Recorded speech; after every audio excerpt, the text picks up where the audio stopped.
If you don't submit to control, if you're a radical, you're less likely to be loved. You're not fitting in with society. You're viewed as an outsider. So there's a lot of social prohibitions about the outsider and the person who's going to upset things. From the time we're very young, we're taught to, worship authority basically because that's our key to survival as young children. But as adults, we never go through the rites of passage that tell us how to methodically think for ourselves, and thus we're always in a state of extended adolescence. Well, we take all this stuff, whether it's the television or it's the enculturation, the schoolyards, the teachers, we take this whole system, we put it into our unconscious mind. And it is the GIGO that comes out, garbage in, garbage out. We simply, in that computer language, have harnessed our own power by accepting all these beliefs as though they are factual, whether it's the flat earth of Columbus, or it's the idea that I'm not good enough to be or to do something I've dreamed to do. To the degree that the individual loses a sense of what freedom really means for himself, mind control is working. This is the constant battle and the struggle. What does my freedom mean to me? What is it? How deep does it go? How far-reaching is it? Individuals come already with their rights. They're born with their rights. They're inherent. They're hardwired. They're hardware. It's tragic. They've lost their sense of the importance of the individual. Each individual. We're not animals. We're individuals. We're created in the image of God. And so what you have is everybody's born into this control structure. Everybody's born into authority. Everyone's born into this situation. But just because you have an authority making decisions for you at some point when you're very young, too young to take care of yourself, doesn't mean you should always cater to authority your whole life. Fatalism, defeatism, what Bob Marley called mental slavery. That's a huge thing that he would sing about. How do we emancipate ourselves from mental slavery? Have we moved to that point of such slavery that we're too far gone? And just kind of letting it all flow by and being apathetic about it just gets you in a position of being controlled. You know, there are some people that don't care. There are some people that don't know and don't want to know. It is very frightening. If you really look at it, you would be left with the understanding that you were obligated to do something about it. And, you know, people work really hard every day and they just want to relax and enjoy their life. We have established a framework for the most part, works pretty good. People enter into this contract with society. That contract allows them to follow certain rules and expect certain returns on their investment of working within the framework of the contract. Human beings form habits. At some point in our lives, many of us realize that the lives we are living are not those which we have imagined, but rather lives reflecting others' imaginations, as if we have been unwitting actors in someone else's script. Are we acting out the artificial roles created by others who have successfully harnessed our minds through our habits? To answer that question, one must first learn how the minds of individuals can be harnessed by systems of psychological control. Are the habits reflected by human beings in direct conflict with their needs to survive and thrive in this world? The enormous implications deter many of us from asking these simple questions and finding answers relevant to our daily lives.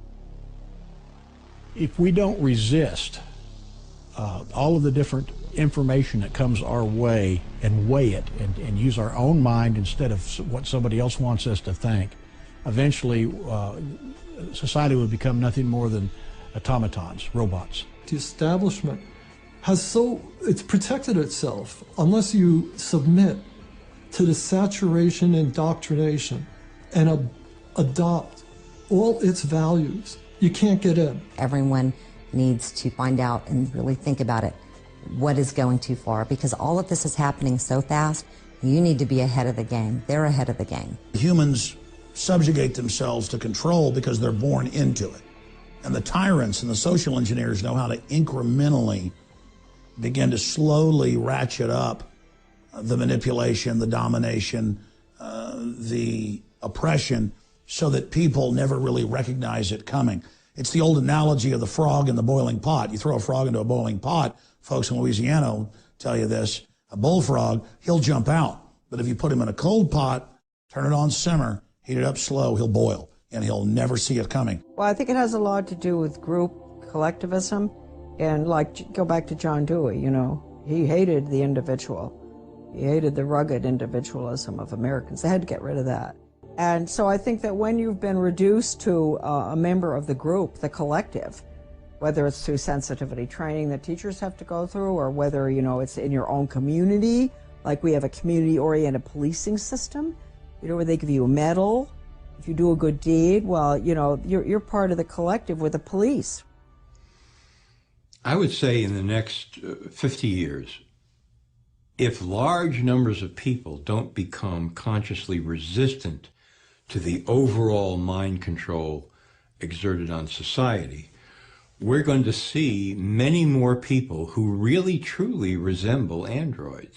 People induce this themselves by looking out at the world and saying, it's too dangerous for me to tell the truth or to say what I really believe or express how I really feel. It's much better if I fabricate a completely synthetic personality that's going to sit back here and remain passive. That's how it works. The idea of short-term gain, basically giving up freedoms. Giving up freedoms is never a good idea.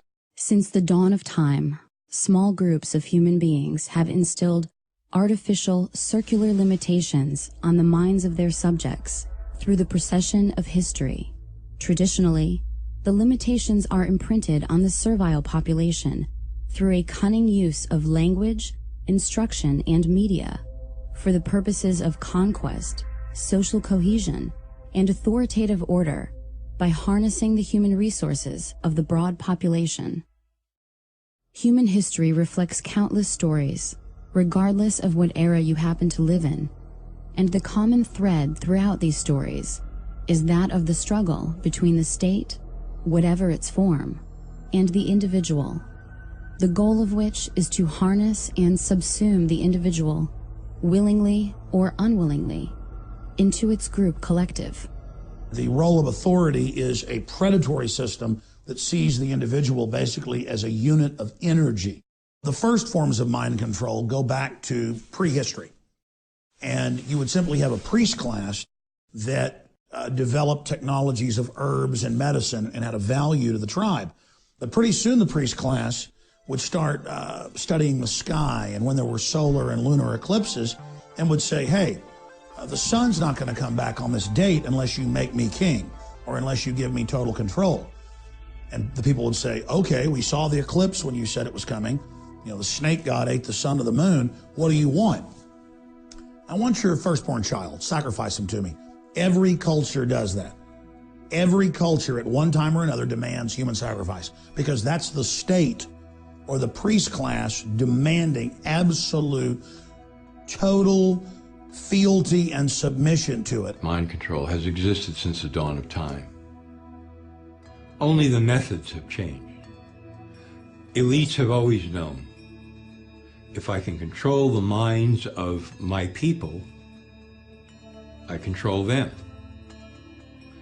Only the technology has changed. It's still the same program. It's never stopped. Sun Tzu, within the works of The Art of War, talk about the fact if you can understand your enemy so well to the level of where you can psych him out, basically defeat him before you put one boot on the battlefield, you've become a true master of your domain. The Greek author Plato embedded several key characteristics of ruling groups in his monumental work known as The Republic. Therein, he introduces the term cybernetics as a description of steering the ship of state, emphasizing crowd control. Plato memorialized the essence of the scenario used to control individuals to this day, to make them part of the group or state. This is famously known as the allegory of the cave, a useful strategy which is emblematic of the history of mind control. The idea of cybernetics first shows up in Plato's Republic, I believe it's book 6, and in the Greek original text it's read kybernetes, but you can easily discern how this word tied into cybernetics, the control of not only nations, but how the making of individuals into the collective that forms the nations came about. As we've moved through history, every great leader has had to understand the potential of information, the potential of speech, the potential of words, the potential of books. What is a citizen, if not someone willingly or unwillingly participating in the machinations of the state? How would we acquire the habits of citizenship without stimulus from the state and our response to it? Attention! Attention! This is your beloved leader, Og the Exalted. There will be a special giant joy rally today at Og Memorial Stadium.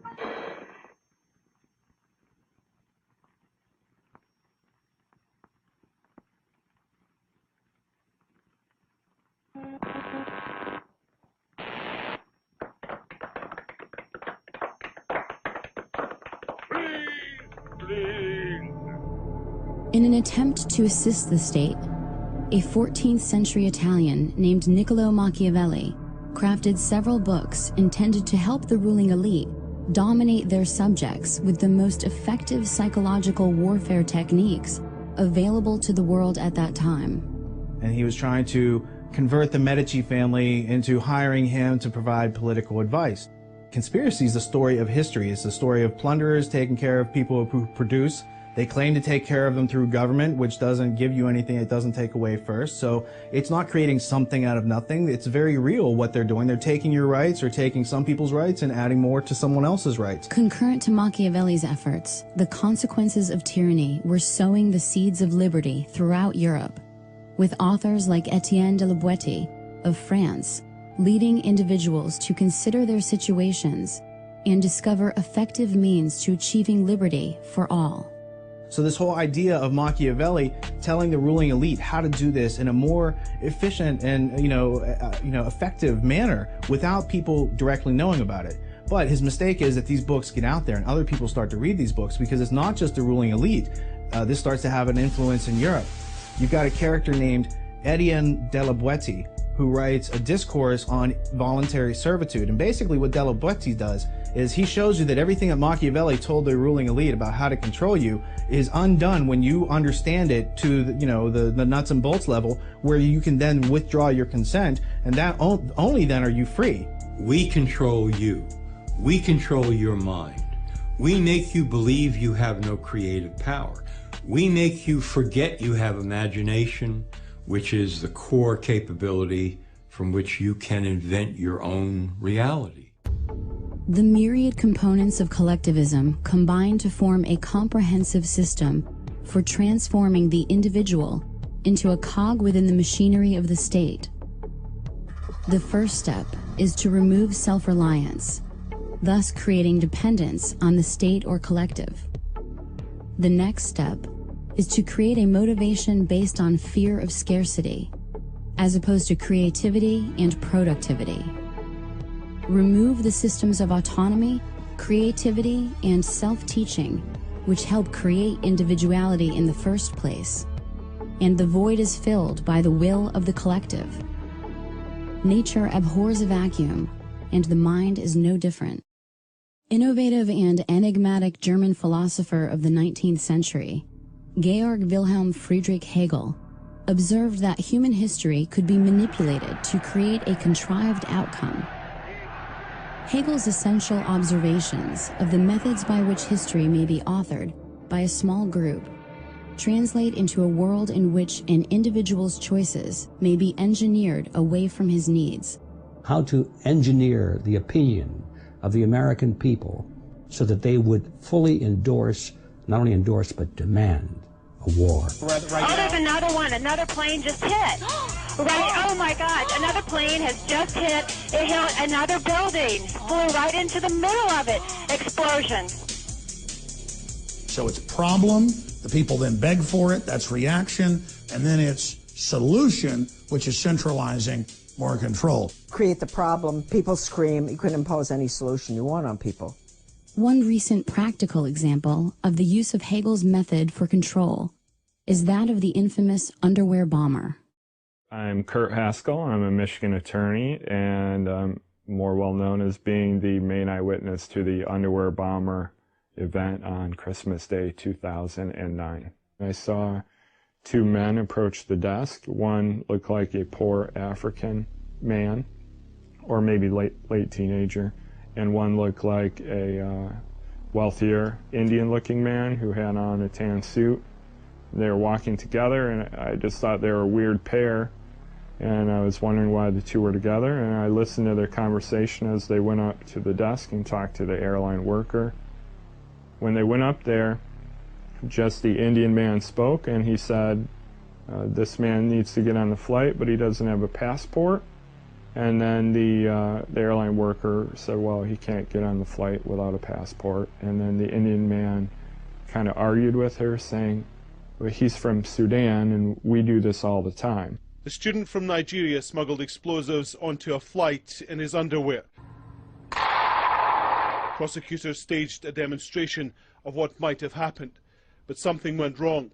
Abdul-Muttalab's trousers burst into flames. Passengers and crew grabbed him. The plane landed safely. A source has confirmed that Farouk Muttalab is the son of Alhaji Muttalab, former chairman of one of Nigeria's biggest, wealthiest and most respected banks, First Bank of Nigeria. As soon as this happens, we see Mr. Chertoff all over the news and TV everywhere promoting these body scanning machines. But there are a few things we could do to make things better. First, we could deploy the scanning machines that we currently are beginning to deploy in the U.S. that would give us the ability to see what someone has concealed underneath their clothing. To meet agendas in conflict with the needs of individuals, the ruling class creates an artificial crisis to which the public reacts by begging for the ruling class to intervene. The ruling class then enjoys the plunder made possible by removing the self-reliance from individuals. Good morning, everybody. Today's hearing is the third in a series of subcommittee hearings focused on some of the causes and consequences of the 2008 financial crisis, a man-made economic assault on our country that is still foreclosing on homes, shuttering businesses, and driving unemployment. The combined philosophies of Thomas Malthus, Charles Darwin, and Herbert Spencer led to the development of social Darwinism. Social Darwinism grafted the concept of the survival of the fittest onto the larger social framework. Claims of biological advantages or superiority could then be advanced as justification for future economic policy relating to the poor, and as the basis of Francis Galton's pseudoscience of eugenics in the 20th century. So Darwin comes along about 150 years ago and comes out with his theories on where life comes from, and then it's survival of the fittest, and that the best organisms are able to survive in a competitive environment and move forward in the evolutionary chain. And whether that theory is correct or partially correct or totally wrong is a side issue. The robber barons, the British royalty, the J.P. Morgans of the world publicly adopted the idea of Darwinism and merged it with predatory eugenics. And the eugenicists, who have always been looking for scientific causes to justify their sinning, if you will, that's what they found so useful in Darwin's work, is they said, we've already had this belief system that we're better than you, but we now have science to back it up. Our entire current civilization, what we know as globalism, the New World Order, is based on eugenics scientists that developed their theories in the last 200 years, mainly in England, Germany, and the United States. The entire science of genetics, biometrics, eugenics, computers, all of it came out of the search for a system of total control over humanity.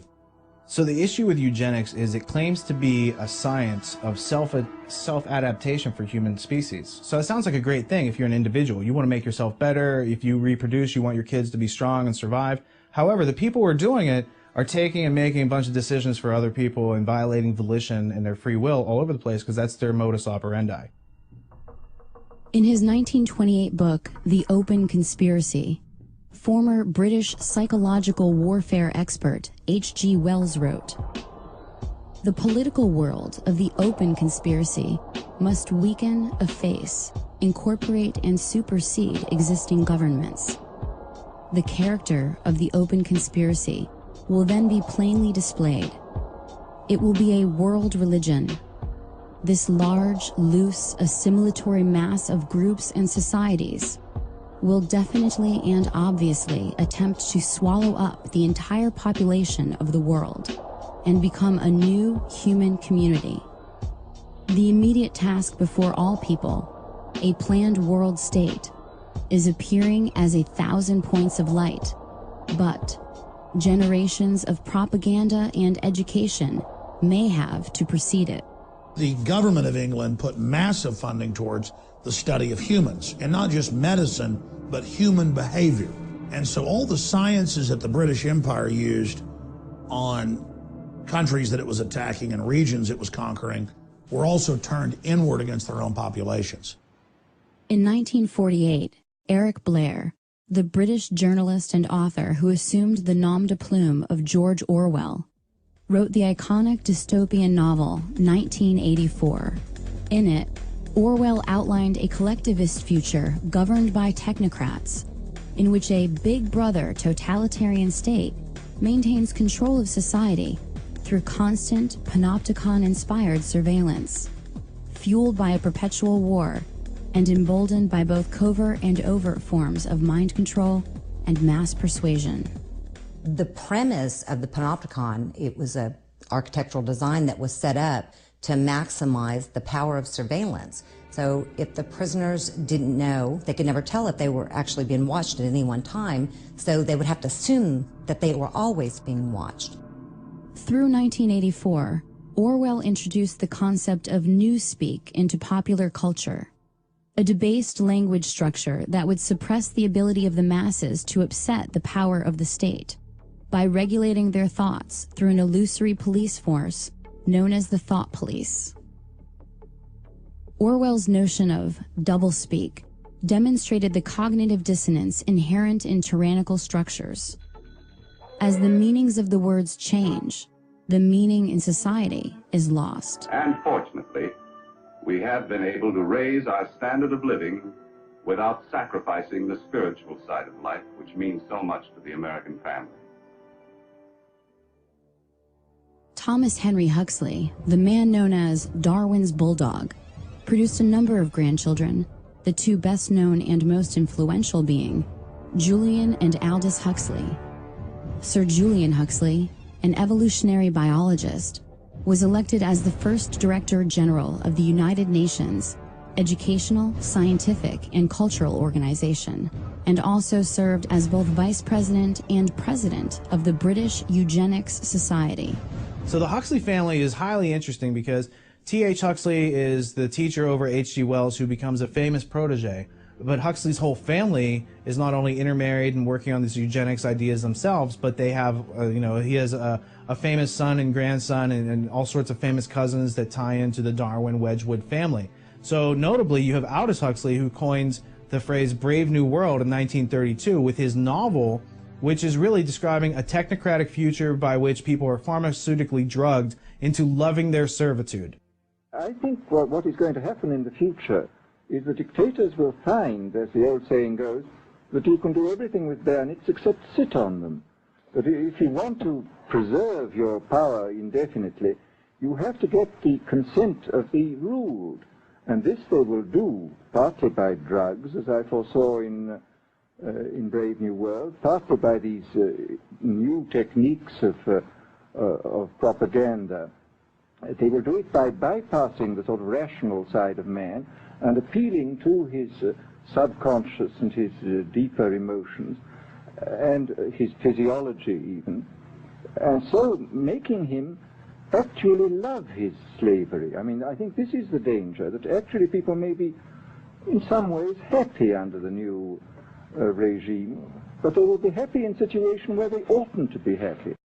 Leveraging the fact that the 20th century opened up numerous avenues for shaping and controlling the thoughts and behaviors of the population, the ruling elite contrived new ways of obscuring useful facts while peddling useless ideas to the American people.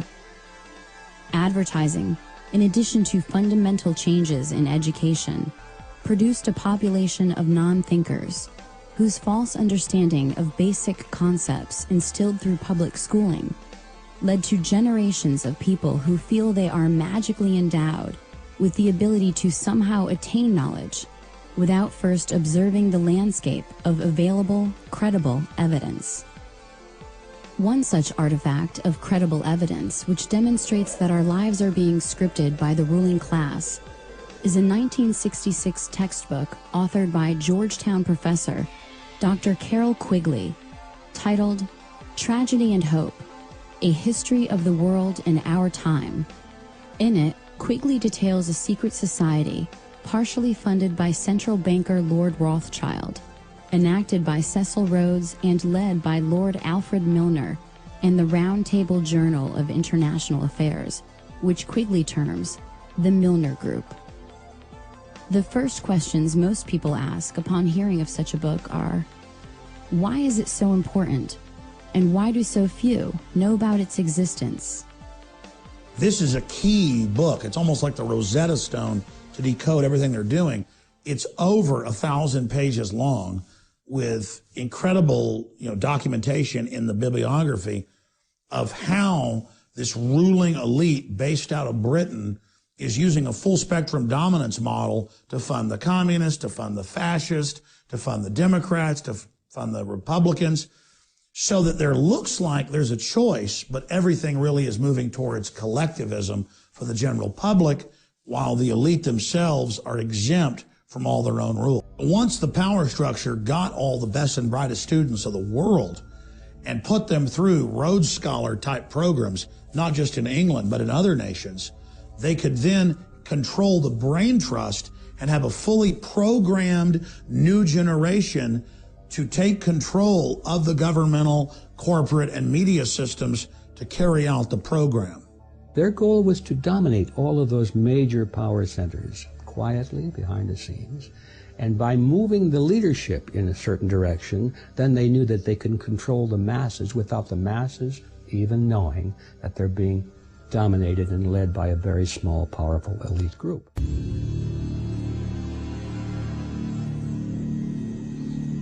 Although education has proven to be highly effective in controlling human behavior, more intensive research would need to be conducted away from the prying eyes of the public.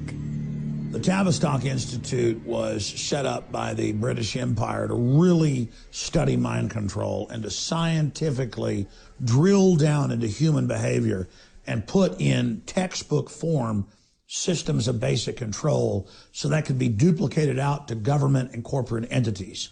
And Tavistock has been involved at every level of social engineering.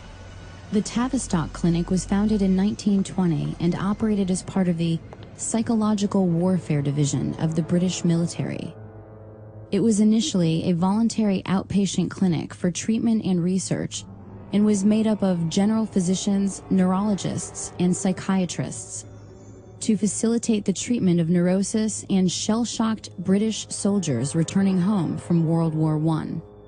Going through their own publications on Amazon, you can find that some of their books cost like $18,000, $20,000. And what that tells me is they don't want the average person to be anywhere near getting their hands on this book, because what it gives you inside those books is the teacher's edition, to use an abstraction, as opposed to the students sitting around the class not knowing what the answers to the questions are. There's a group of people who are being given the answers to all the questions about how we act, react, and how we've been understimulated with curiosity in order to make us more subordinative. You could say much of our world today is the world of the Tavistock Institute and Edward Bernays. Having been instrumental in the Tavistock Clinic and director of the Tavistock Institute of Human Relations, it was former officer and consulting psychiatrist to the British Army, John Rawlings Rees, who created the concept of the psychological shock troops, or culture warriors, a federation of psychiatrists, which he intended to disperse across the globe to make it, quote, possible for people of every social group to have treatment when they need it, even when they do not wish it, without it being necessary to invoke law. The Tavistock Institute's influence did not stop simply at social psychology. Kurt Lewin, former head of Britain's Psychological Warfare Bureau, was a German refugee who became the founder of modern social psychology in the 20th century, an early consultant to the OSS, and an influential researcher with the Tavistock Institute in the area of management thinking and action research, specifically focused on the tactics of managing change within society.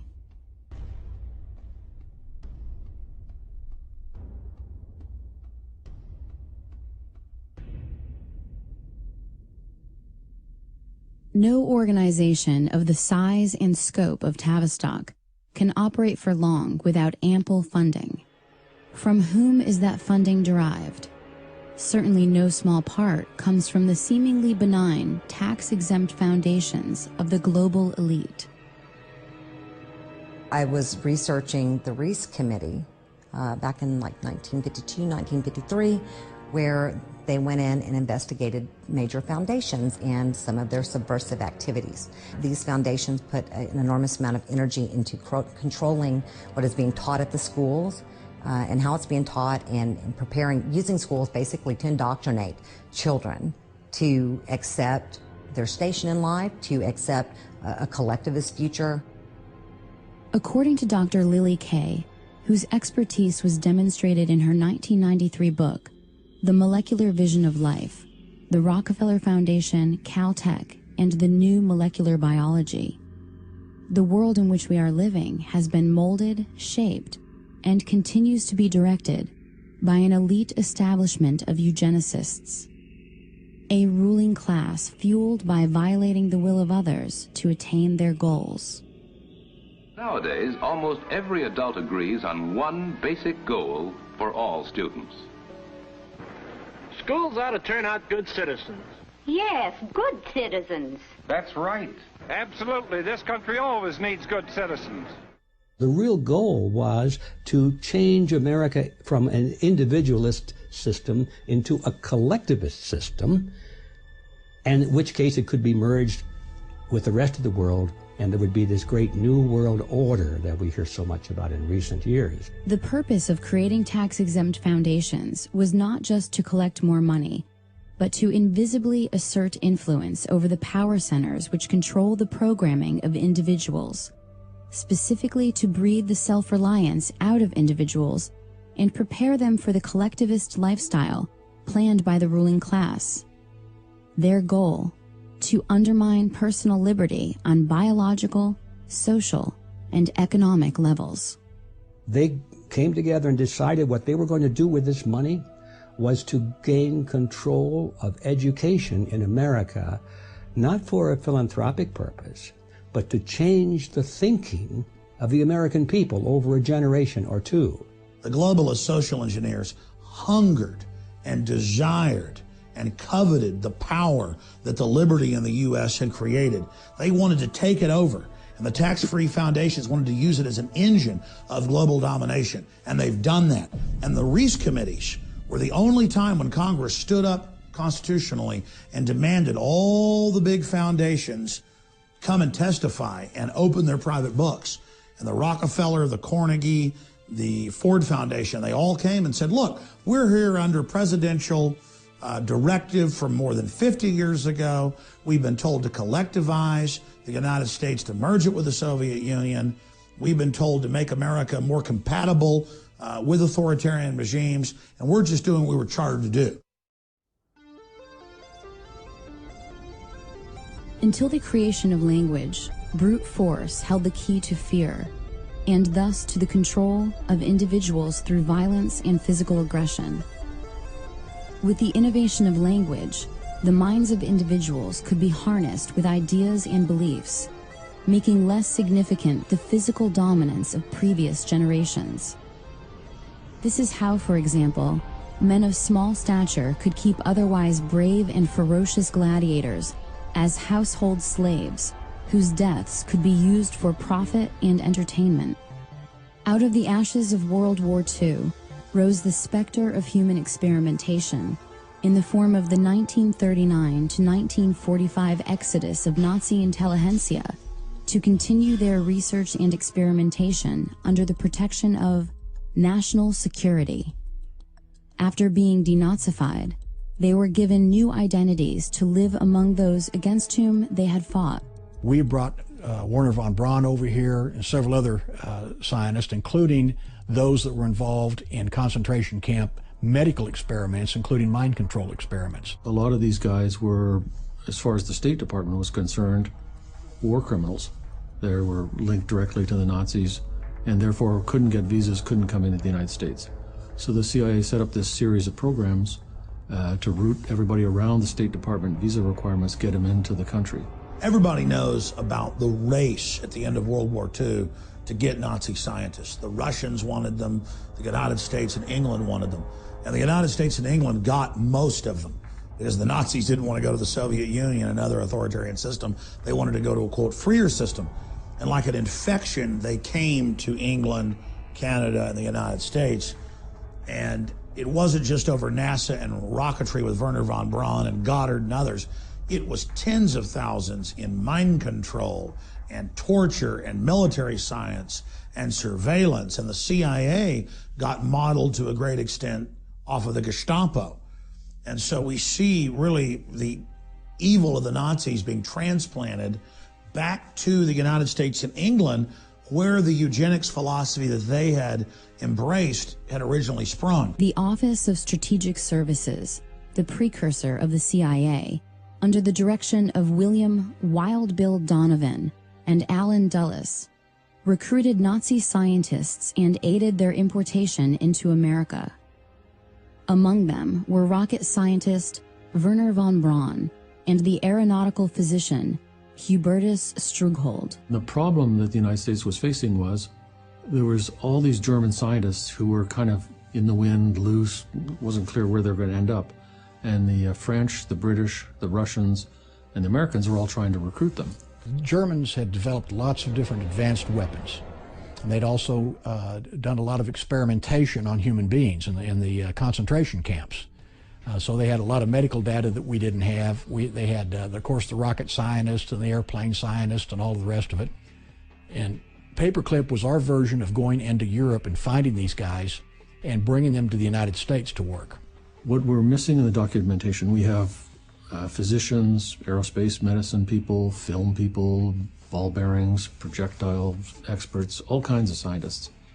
We're missing from the story the psychiatrists. But there must have been psychiatrists brought over, in parallel to Strughold under Paperclip. German financing came from America, came from Wall Street, and came from American corporations.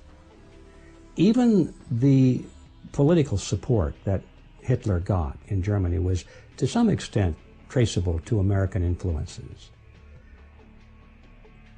Prior to World War II, American financiers, banks, corporations, all decided that there was money to be made in pre-war Germany. After all, they all knew that Germany was preparing to become a military aggressor, and it needed money to construct vehicles of war.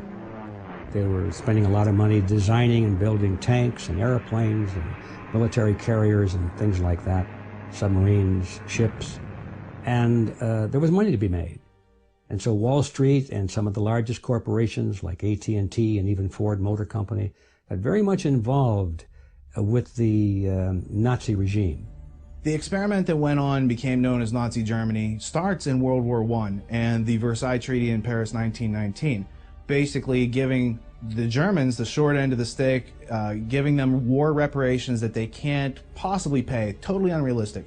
Now, this famous German banker named Hjalmar Schacht gets together with a guy from the Bank of England named Montague Norman, and they create something in 1932 called the Bank for International Settlements. And they use this as a clearinghouse for all the national debts, but really it's being used to launder money. What you find then is that same group, Hjalmar Schacht, becomes Hitler's banker. So Hitler is totally financed by these people who are making their lives out of pulling the wool over other people's eyes. And at the same time, they want to have the National Socialist experiment to test out the Prussian education system that they are using and about to roll out all over the world. Following the 1945 completion of Operation Paperclip, the CIA created MK-Ultra, a top-secret mind control research project which was managed by Sidney Gottlieb under the direction of Alan Dulles. The program began in the early 1950s, was officially sanctioned in 1953, and officially terminated in 1973. The program engaged in many illegal, unethical, and immoral activities. In particular, it used unwitting US and Canadian citizens as its test subjects, which led to controversy regarding its legitimacy. MK-Ultra involved the pioneering of many methodologies to manipulate individuals' mental states and alter brain functions, including the surreptitious administration of psychoactive drugs and other chemicals, hypnosis, sensory deprivation, isolation, verbal and sexual abuse, and other various forms of torture. When I interviewed John Marks about Search for the Manchurian Candidate, he said a very interesting thing to me. He had been given 10 boxes of CIA information on a Freedom of Information Act request, not his first. He had been trying to get this kind of information on the mind control program of the CIA in the 50s, 1950s, for a long time. And finally, as a kind of a sop, maybe even a joke, they gave him 10 boxes of materials that had nothing to do with the projects except the accounting data, the financial data, thinking that Marks wouldn't be able to do anything with it and CIA would be perceived to have fulfilled the FOIA request. But Marks was too smart for them. He saw into the financial data and realized what he had his hands on. In 1994, President Clinton created the Advisory Committee on Human Radiation Experiments, which was tasked with investigating the instances of federally funded research using ionizing radiation on human beings. Based on the documents made available to the committee, they identified nearly 4,000 cases of human radiation experiments taking place between 1944 and 1974. This included a series of federally funded experiments in which unsuspecting hospital patients were injected with plutonium. Many details of MK-Ultra experimentation were disclosed during a public hearing before the advisory committee. I'm going to start. My name is Valerie Wolf. In listening to the testimony today, it all sounds really familiar. I am here to talk about a possible link between radiation and mind control experimentation that began in the late 1940s. The main reason that mind control research is being mentioned is because people are alleging that they were exposed as children to mind control, radiation, drugs, and chemical experimentation, which were administered by the same doctors who are known to have been involved in conducting both radiation and mind control research. Written documentation has been provided revealing the names of people and the names of research projects in statements from people across the country. It is also important to understand that mind control techniques and follow-ups into adulthood may have been used to intimidate these particular research subjects into not talking about their victimization in government research. People talk about MK-Ultra in two senses. It's kind of like an umbrella term for all mind control programs. But technically, it's just a specific program that ran from the 50s into the 60s. And it stopped in 64. Therefore, MK-Ultra could not be operational today. But something like MK-Ultra with a different name surely must be.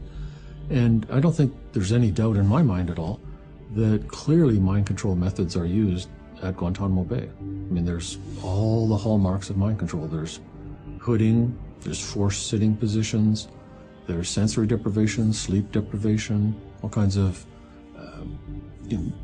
attacking the person's belief system, sexualizing the interrogation, subjecting them to things that go against their religious faith, probably hallucinogens and drugs, can't document that, and waterboarding.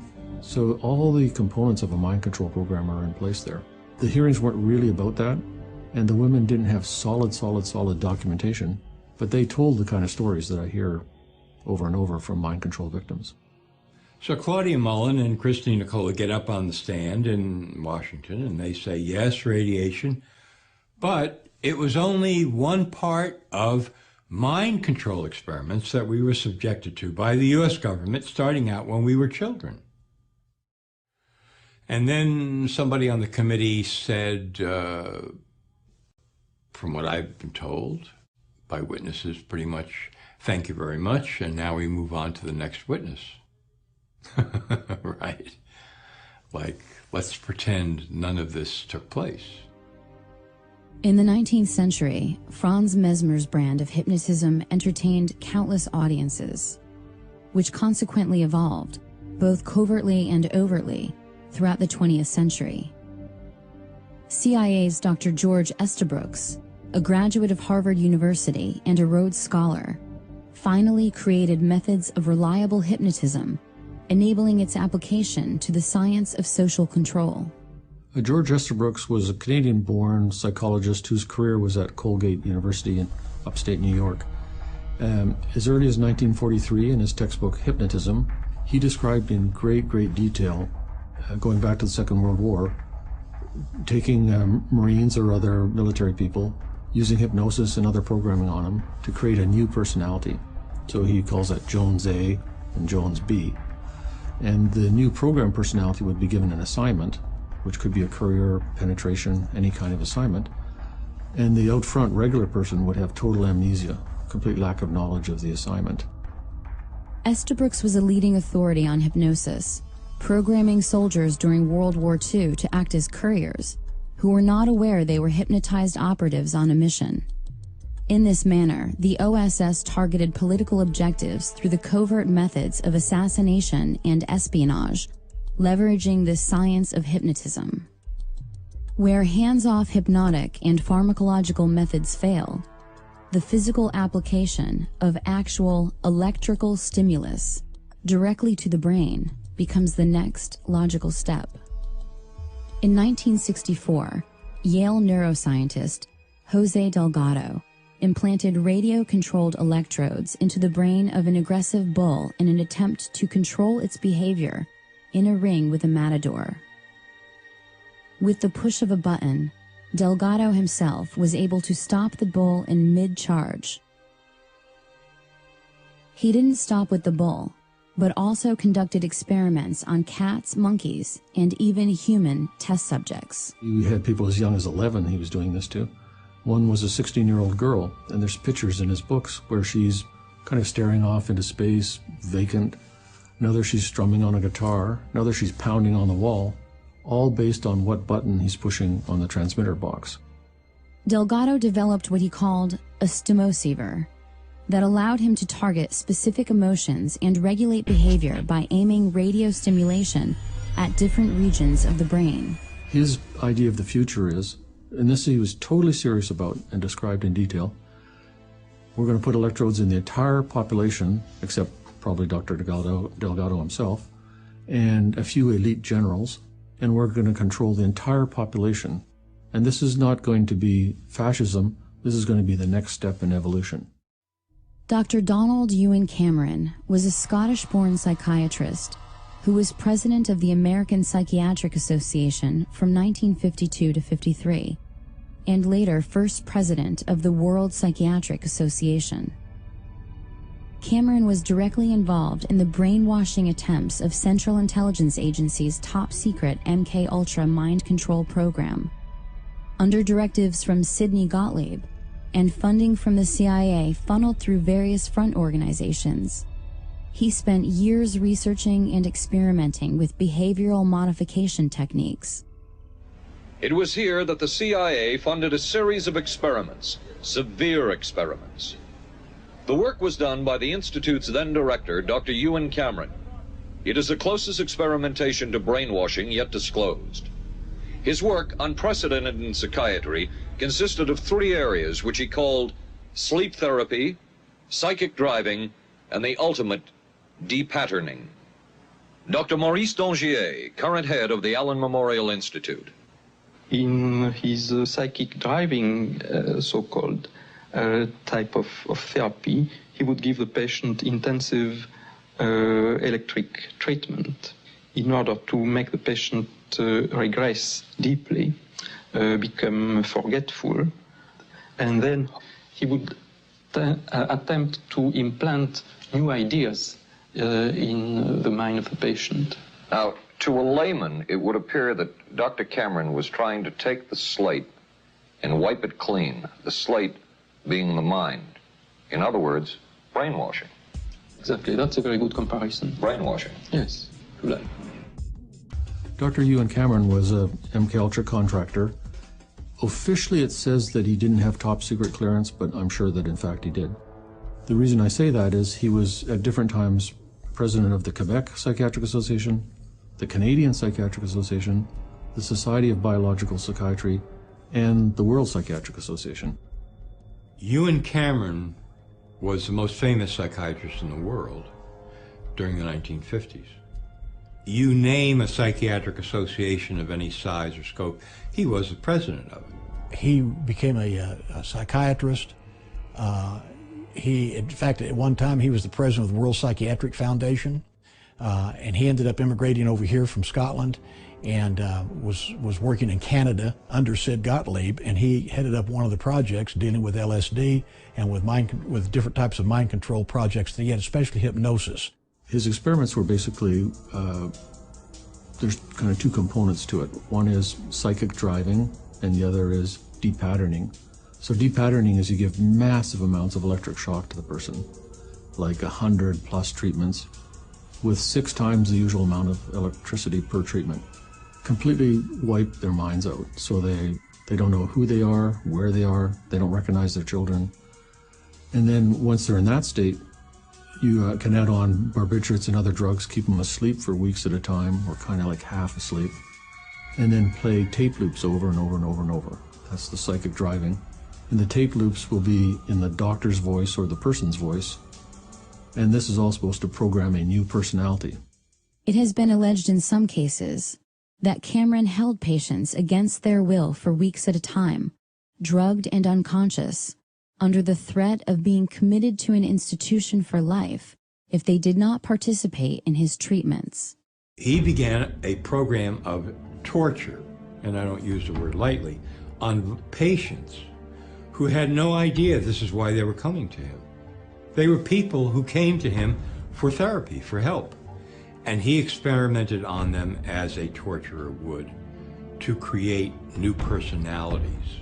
Cameron operated, with Rockefeller funding, at the Allen Memorial Institute in Montreal, Quebec, where he contended that it was first necessary to depattern the minds of his patients in order for them to have a shot at recovery. He also participated in the Nuremberg trials of 1945, interviewing many of the top Nazi defendants. After World War II and the creation of the CIA, the need for a truth drug and drugs that could perform, that the CIA could use for other purposes, increased. They turned to the Bureau of Narcotics and Harry Anslinger. And again, Anslinger anteed up Agent George White to be his lead agent in this program called MKUltra. It started basically in 1952 in New York City. White was working with a CIA officer named Sidney Gottlieb. Gottlieb was chief of the Technical Services Division at the time, and he had access to a lot of LSD. CIA scientists had decided was the drug that they were going to focus on now. Pot wasn't considered quite potent enough to do the things that they wanted to do. White conscripted a couple of federal narcotic agents to help him, a couple of informants, narcotic agent informants to help him, and went into the streets of New York and got a softcore pornographer named Gil White to help him as well. Apparently White had his own sexual perversions. which have been written about. He was into S&M, so he had a couple of qualifications for the job, which went beyond just being a federal agent who could perform these functions. He actually was good at acting out the sorts of things that went on in the drug underworld. In 1953, the program was formalized, and it was called Midnight Climax. And White had a safe house in New York City, which the CIA outfitted with a two-way mirror, with microphones and recording devices, so that White and the CIA scientists could actually film people who had been surreptitiously dosed with LSD. The program expanded beyond merely LSD. And what they found out was that the safe houses themselves were probably the most valuable aspect of this program. Prostitutes that were in their employ that would bring people to these apartments, and they could actually record them while they were doing drugs. In 1960, the CIA opened another safe house in New York City. And I talked to the people who were running this safe house. And one of the narcotic agents said to me that they felt that the CIA was actually using this safe house when dignitaries were visiting the UN, or politicians were coming to New York City to talk to the mayor or state or even federal officials, that they were using filming them and potentially using the films for purposes of political blackmail.